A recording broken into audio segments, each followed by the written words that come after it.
Assalamualaikum dan salam BIS TV PSS. Saya Nur Amirah Sakinah binti Amir Amli, wartawan BIS TV PSS Sekolah Kebangsaan Bandar Baharu Kemaman Terengganu.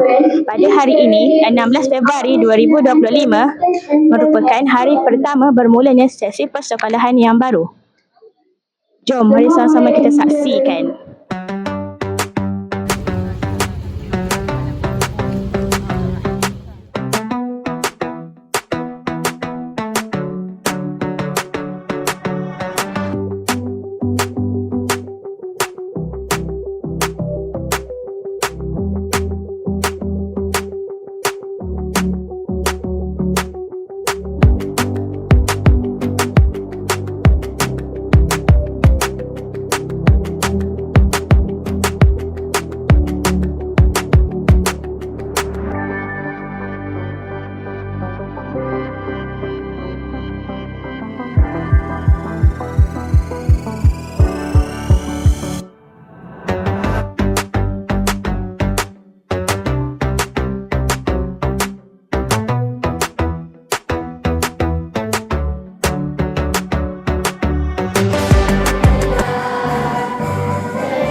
Kami rakyat Malaysia berikhram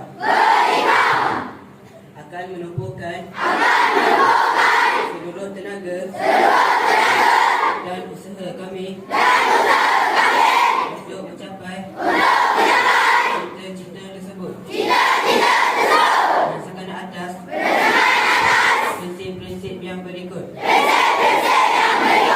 kepercayaan kepada Tuhan, kesetiaan kepada raja dan negara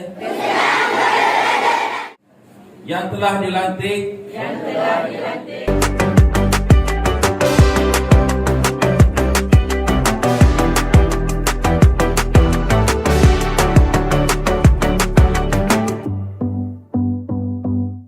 Itu sahaja liputan untuk kali ini. Saya, Nur Amirah Sakinah binti Amir Amli, wartawan BIS TV PSS melaporkan.